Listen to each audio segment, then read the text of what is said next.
Hello, I'm Lauren. I'm the human behind the Mother Puffers, Instagram, TikTok, and now YouTube. And I thought I'd make a quick video. It's probably not going to be that quick, to be honest, but basically just a crash course about assistance dogs in Australia.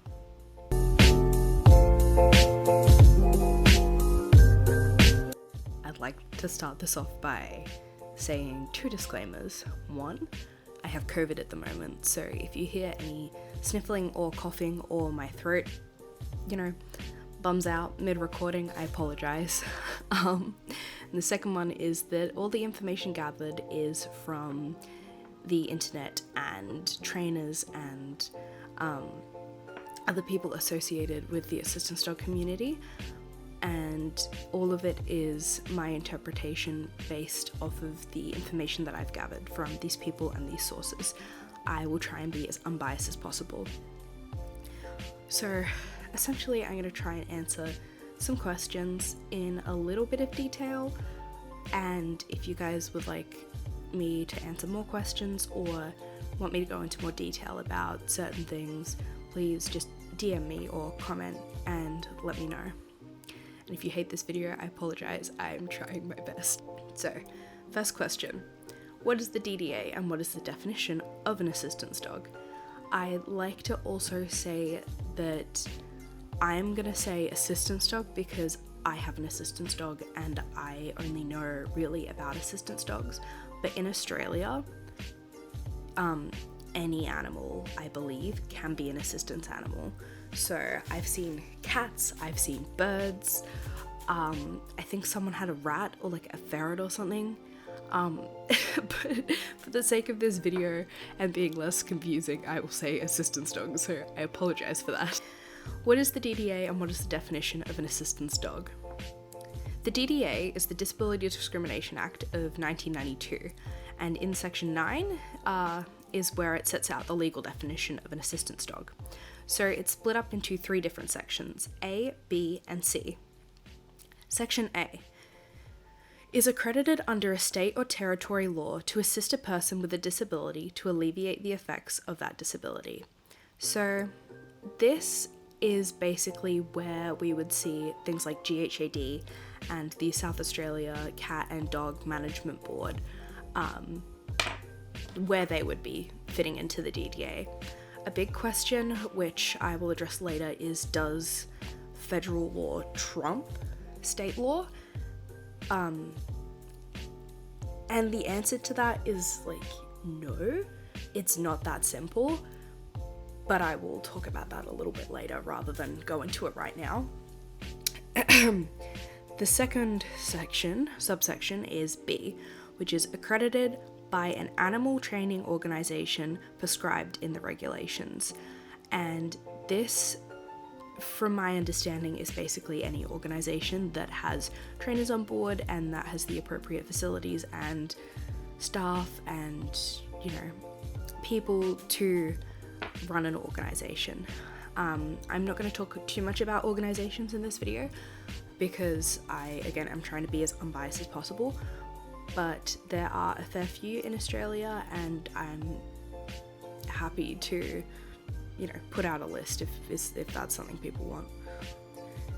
The final one is C, which is where owner trainers come into, and I will explain a little bit about what owner trainers are in a minute. Section C is trained to assist a person with a disability to alleviate the effects of the disability and meet the standards of hygiene and behaviour that are appropriate for an animal in a public place. So, what is an owner trainer? An owner trainer is somebody who is training their own dog, be it from a puppy or an adult, a rescue, or a dog from a breeder. It doesn't matter. But these people are training their dog using their own resources. It could be YouTube videos or independent trainers, or they could be a trainer themselves. But the thing about section C is it's the section that we hear about all the time. But what does it actually mean? What meets the standards of behavior and hygiene, and how do we prove that? Because a lot of owner trainers won't have an ID card because an ID card isn't, legally required. But here are some forms of proof that I would recommend and that I've seen a lot of people use as an owner trainer. So the first thing is proving that you're disabled. As weird as it sounds, it's mentioned in the law. So how do we prove it?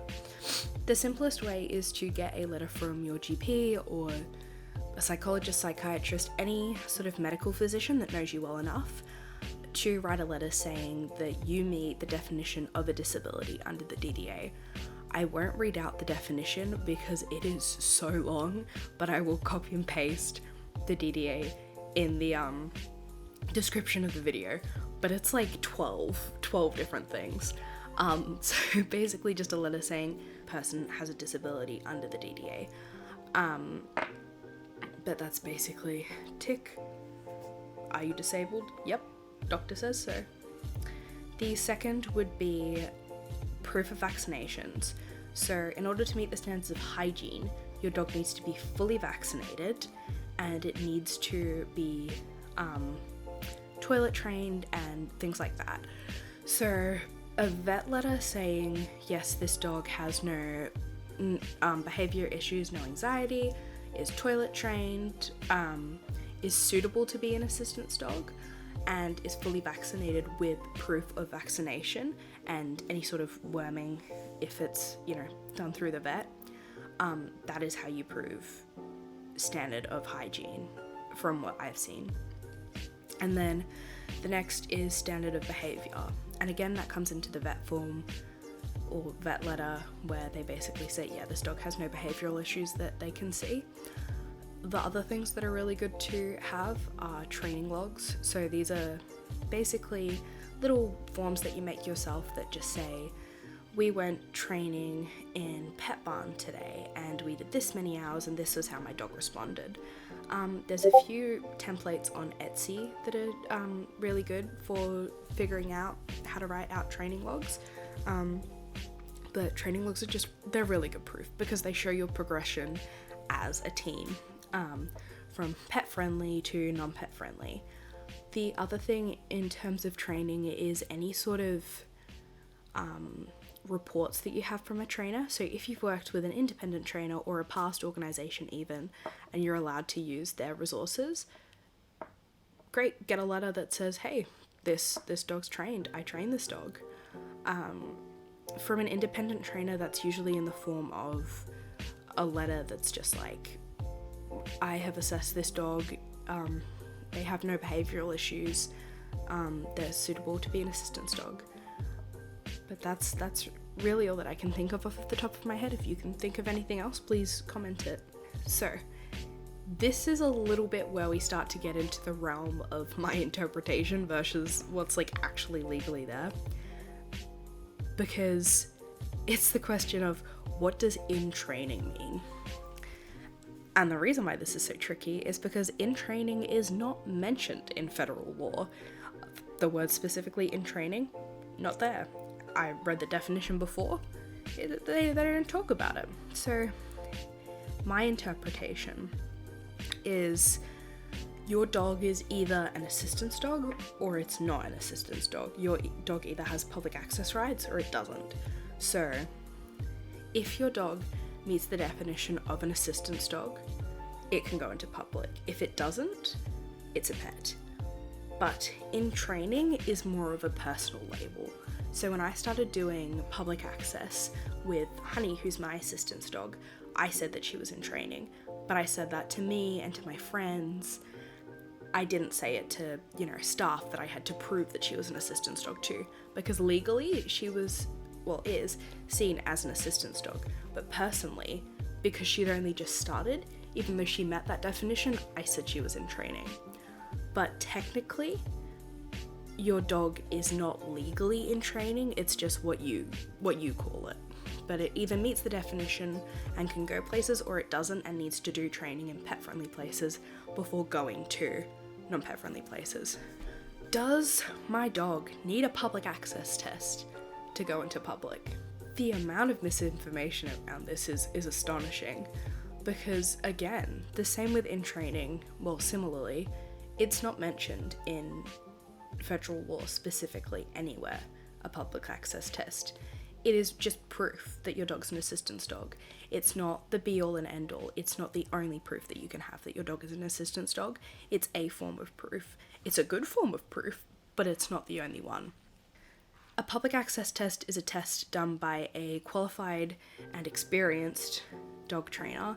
And I say qualified and experienced because if the person doesn't have experience or qualifications to back up their assessment of your dog, it might not be the best legal proof that you have. But I'm not a lawyer and I can't say that for certain. That's just what I've heard and what I've seen. So it's a test done by a dog trainer, and every organization, every trainer has a slightly different test, but essentially it's just following you around, shopping, whatever, going on public transport, making sure that your dog does meet the definition of an assistance dog. They'll probably go through your vet records as well, and then they just sign off, have your report, and that's a public access test. But no, it is not legally required. What is legally required is some form of proof, and if you don't have that form of proof, you can be removed from an environment. The other way you can be removed from an environment is if your dog is not behaving appropriately. And dogs aren't robots. This happens to a lot of people, but you can be removed. It's not discrimination if your dog is a danger to itself, other animals, other people, or even the handler itself. I think that's under section 54A of the DDA. I won't go into that in this video, but if you want me to go into it, let me know and I will try. Do you need a public access test to fly in Australia? Short answer, no. Long answer, it's complicated because there is a completely separate aviation law, which is not actually talked about a lot, but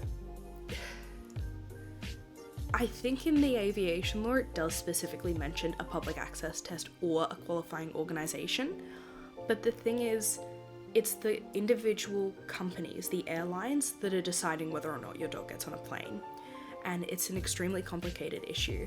Qantas, for example, I know has been taken to the Human Rights Commission because they only allow dogs with guide, hearing and assistance dog certification to fly on their planes.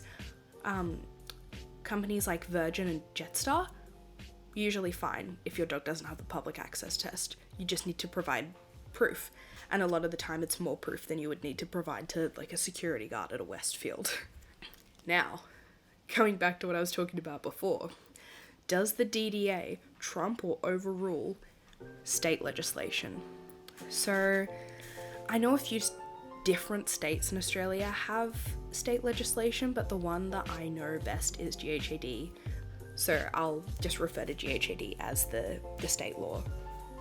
But no, Trump is not the right word in my opinion to use, because if we look back at the definitions that I said before, it's actually covered there under sections A or B, depending on how you interpret it. I'd say A. So you don't need to have state accreditation to work your dog in a state. So in Queensland, neither of my dogs have had GHAD at the moment. They still work because we're working under federal law. Just because your dog doesn't have GHAD certification doesn't mean it can't work. GHAD certification is great if you want to travel internationally or on Qantas and things like that, but it's not legally required because there are the 3 different sections of the Disability Discrimination Act that say the 3 different definitions. GHAD is just one of 3 of those definitions.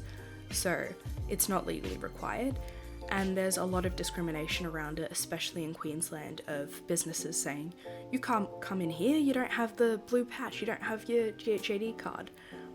That's where the all-important thing of carrying around law cards comes in handy.